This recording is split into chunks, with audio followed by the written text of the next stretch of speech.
Hello guys, I welcome you to a new video, a new LOTRO video. I'm tuning in here from the Breland graveyard because this is where I will bury my Loremaster as soon as the rework is out.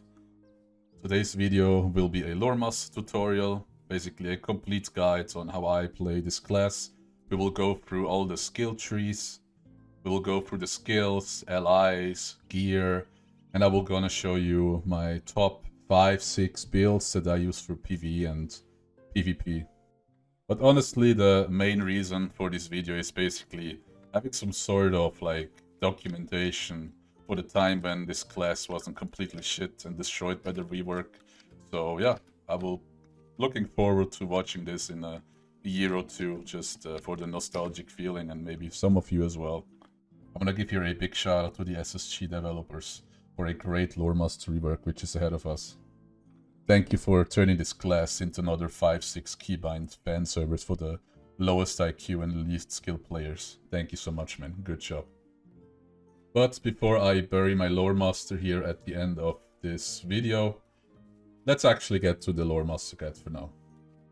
Yeah, so I just decided to make this video into 3 parts because, man, the recordings are just super long. So this first part will be about just general showing the Loremaster class. The second part will be I will be showing you the allies that I use and the builds that I play. And the third one will be some tips and tricks for like each build, so have fun. Loremaster has 3 trees, which with the current Loremaster still existing can be mixed with one another, and well, that's the great thing about this class. Every combination somehow makes sense and can be used in some part of the game. We have the blue tree that mainly focuses on your pet. You get a bunch of pet skills in there, pet buffs that you receive. You have some self heals, you have some damage buffs, and one bigger damage skill that has been in an exploitive way being used in the Moors, unfortunately, a lot. You have also the red tree. This is supposed to be the DPS tree. Gives you a lot of personal DPS in form of fire and lightning damage. And we have the yellow tree, mainly used. For the first part of this video, I'm gonna quickly through every tree, what they do and when they can be used. Placeable at the moment by another class, what the yellow Loremaster represents. For the blue tree, that focuses on pet damage but also gives you some powerful skills for your own damage. We receive some, like, a new skill, it's called the Eagle Friend. It's a new pet, the eagle. Not that useful, to be honest, in any sense of the game, but it is there. Gives you and your companion some damage buffs, and every time your companion lands a critical strike, your next skill has no induction. When we skill into the tree, we have the following traits. This is some pet moral, incoming damage to the pet. This is pet damage. This is what I would consider the skill here if you go blue, because the pet damage at the moment is very, very strong for PvP and also PvE. Problem is that the pet dies really quick, so that's a bit of a problem there. We have here the Inner Flame trait that gives you a self-heal skill that you channel, and with every channel you're gonna stack up a fire and lightning type damage for the next 20 seconds. Very important to set up bursts for lightning and fire type skills. This here grants your companion increased critical chance, a trait that you can fill up to get to the next row. In the next row we have tactical mastery damage, pet mastery damage, can be used for some stats that you want to gain. It's something that you can fill, but what you should really trade all the time is of course this one at the moment, skill induction, makes your costs quicker. The next row we have the Catmint skill. This is a skill that improves your pet's damage or certain pet skills for the next 12 seconds. It's very useful if you want to use it with the spirit pet. There's a skill that reflects heal back from every damage you do on a target. Increases and doubles the reflect heal from that. It's very important there. But can also be used to boost cat and bog lurker damage. For example in PvE or PvP. This here, Don't You Touch Him. This is an interesting buff, but it's very, very hard to set up. Every time your pet gets a critical strike, you gain for a short period of time, I think it's like 10 seconds, you can gain up to a 20% damage buff. This is in theory very, very strong, but the problem is to get your pet receive a critical hit. In PvP at the most time, a pet just instantly dies whenever it takes damage. So like gambling for a crit there is, yeah, it's a real gamble, you know, without having the pet getting killed. So this is quite an inconsistent buff to use. This is more important in my opinion, but requires you to spend 6 points to make it useful. You will see at the rank 6, you will gain 2.5% physical and tactical mitigations. Quite important for PvP if you spec into blue. Loyalty. This is probably one of the strongest traits in the blue line for PvP. Every time you receive a critical hit, your pet will take up to 10% damage, and you instead get 10% healed. And in PvP this is very strong, since Freeps at the moment have a very high moral pool. It's important to have the pet out when this triggers, because this thing can also trigger when the pet is not out. If the pet is not out, it will not heal you. If the pet is out, it will heal you. So there's like a debuff you receive when this triggers that you can track with Gibberish or Prime. And every time this debuff runs out and you could trigger this again, you should 100% summon your pet that you get the heal from a critical hit on you. Then we have this here. This gives your pet a some small heal on enemy defeat, but also a outgoing damage buff. It's, I don't know, it's only really good for like PvE. For PvP you don't want to have that, to be honest. We have Don't Interrupt Me. This is when you cast, and this is during the induction bar, not after when the animation is going off. During the induction bar, every time you take damage, it will be absorbed and returned to the attacker. This can be stacked up to 13%. In theory, this is a good trait, because it's basically every time you are casting something, you get like up to 30% damage absorption or reduction in that case. The problem is like modern like Loremaster gameplay, you barely cast. Like there's barely a cast or induction bar. Also, you don't really want to cast and getting attacked much. Like you want to kite and do a cast a bit from a distance when you have time. So yeah, I'm not really too keen. I never really take this trait, to be honest. This is a trait that you can take when you skill into blue. Like if you're blue line, you should always have it. It just increases your decreases your induction speed, so you cast faster, and also your pet attacks faster. And in general, if your pet attacks faster, it also means more pet damage, since most damage is coming from auto attacks, but it is gonna do auto attacks faster. And maybe one of the main skills of the blue tree is this one, a Murder of Crows. I will show this when I show you a blue lines build later on in the video, but this is what most lore masters play in the Moors. It's a one-tap skill that places 2 like insane dots on the target. One can be cleansed, one can't. Does around 300 to 400k total damage if it runs out completely. Like, yeah, it's sort of a low-brainer to use this in blue. Feral, this is quite an interesting buff for if you select into blue line. Also makes it quite competitive to the red line. Is when you have a pet out, you will receive certain buffs, like self buffs for the Loremaster. Here really important is the fire dot damage when you summon a feline, like a cat, the lynx for example, or the 10% tactical damage when you summon the bog lurker. This is somehow damage buffs that you receive that offsets the damage that you receive in the red line. This is why at the moment single target damage, the blue line is way stronger than red line, because of all these self buffs you get from pets, and as well as Inner Flame has a increased strength in blue line due to this trait. You can also go through this. So this is the blue line specific passive traits. Every time you use Inner Flame, it can even improve your damage of the pet further, and your fire and lightning time damage when you channel it. Wisdom of the Council as a higher damage negation. This is okay, but not so impactful. This one, the tactical mitigation buff from the Crow, is still bugged. Like the damage, the tactical mitigation buff you receive is still like stuck at level 105 or something. This is a okay trait. When your pet scores a critical hit, your next can crit as well. We used this a lot in before the what's it called? The stat crunch, when Lightning Storm still did damage. You would set up all the self buffs on you, and with this proc, you can triple crit your Lightning Storm. all the 3 hits from Lightning Storm, and that would do a lot of damage with a lot of buffs. Fellowship Friends, this is when your pet scores a critical hit, it puts a buff on you and your fellowship, now actually on the raid, with the stat crunch and some changes to fellowship buffs. It's quite, it's the most important thing to consider when you run a blue-yellow spec, so like a support spec. Then we have this is just some general buff to your pets, not that impactful. The outgoing damage is nice there. And here as well, just some buff for your pet damage. Now if we specialize to the red tree, we gain a new skill called Wizard's Fire. It's like a non-cooldown skill that can be used from 40 meters.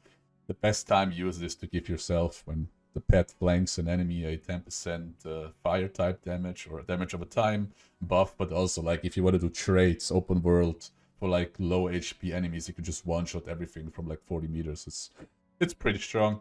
You also receive some fire type damage, chance for lightning strike to strike twice. It's not so impactful. And yeah, your cat does some, your lynx does some more damage. Also some skills get changed like Gourd.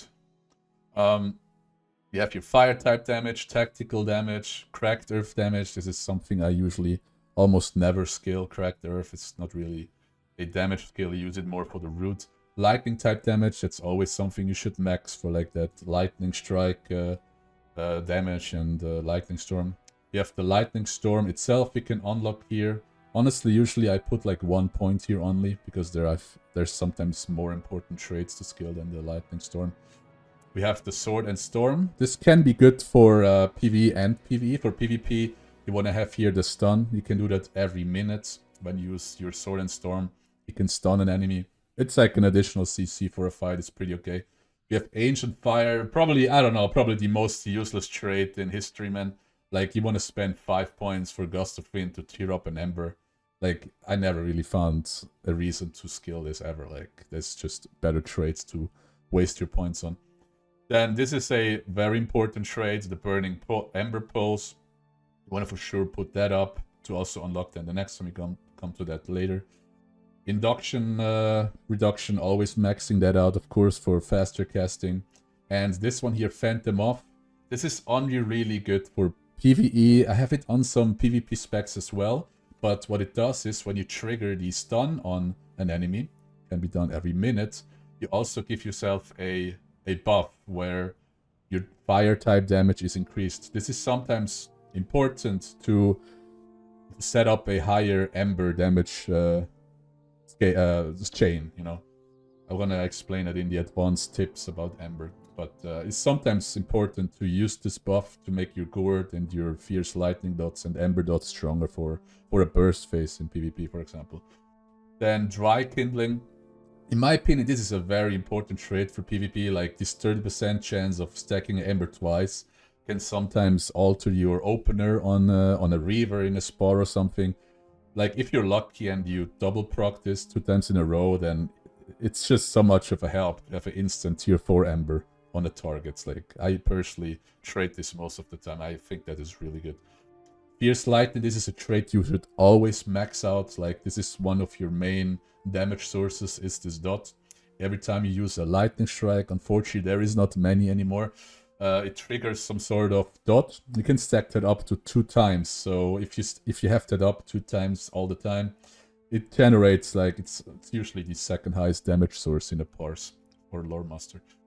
Mighty Winds, this is, yeah, I don't know, this is really just for PvE.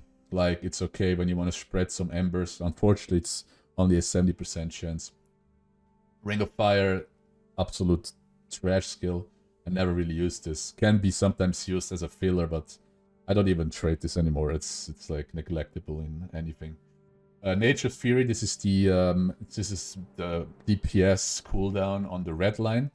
It is good for AoE to do damage, but the mainly use of this in like a single target situation or PvP for like a 1v1 is really to stack up this dot here faster. Like Fierce Lightning, Nature's Fury has applies lightning damage with a certain percentage chance, and every time it does that, it stacks up the Fierce Lightning dots. So if you want to put on your target quickly 2 fierce lightning dots, this is the skill you should use at the right time.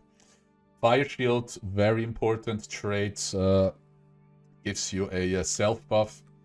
A reflect damage on every hit on you is very important, is a main damage source of your reflect in reds, and also gives you like the trait over here, 2.5% tactical and physical mitigation when it's up. So now we go to yellow. Yellow is honestly my favorite build to play. Like, I enjoy Loremaster as a support class the most, and mixing it up with blue or red for whatever situation you need it. But yellow is the support trait line. It is used in every 6-man, every 12-man, every 24-man, every PvP raid on Creep side. You should have a yellow Loremaster in it, otherwise you're just missing out on so much. And what you gain in the yellow line is Test of Will. Maybe not the most impactful skill, but it's a high range, high duration stun CC. There's some damage, bonus damage on Burning Ember, but it's like neglectable. You get this here, Body Knowledge, puts a big like ring on the grounds that increases incoming tactical damage. Beacon of Hope, like your one heal skill gets turned into an AoE heal. It's like, yeah, one of the main support heal in PvE. It's really generating a lot of HPS when people are stacked. You can share power, you can root with herb lore, you can get something like air lore, it's some sort of defensive cooldown you can put on the target, mainly the tank in PvE, to like negate some damage and reflect some damage back on the whatever they are tanking. Your clan skill becomes an instant cost, pretty good. And Force of Will, this is increasing your magnitude for a short duration, I think 10 seconds, of your Sign of Power skills.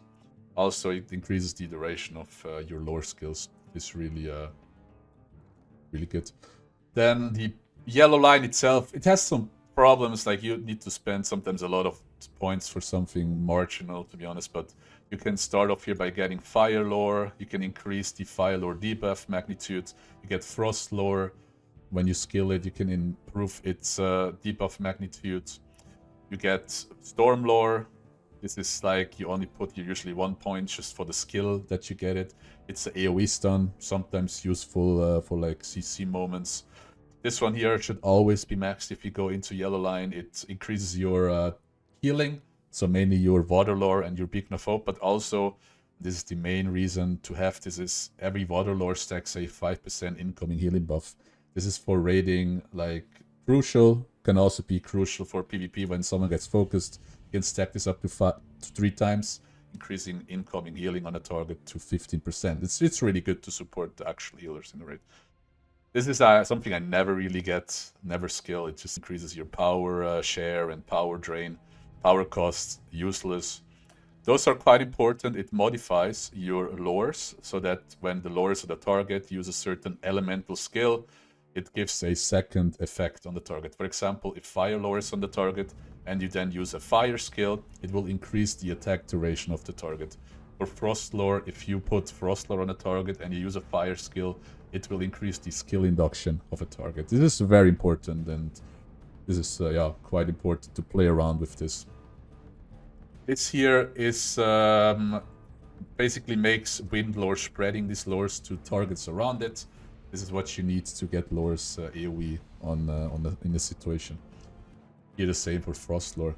Then ancient craft. This is a very useless trait now. Like, I don't know why they even put these values, but it increases your ancient craft duration by 0.4 seconds. Like, okay, it used to increase the ancient craft magnitude, like the debuff magnitude.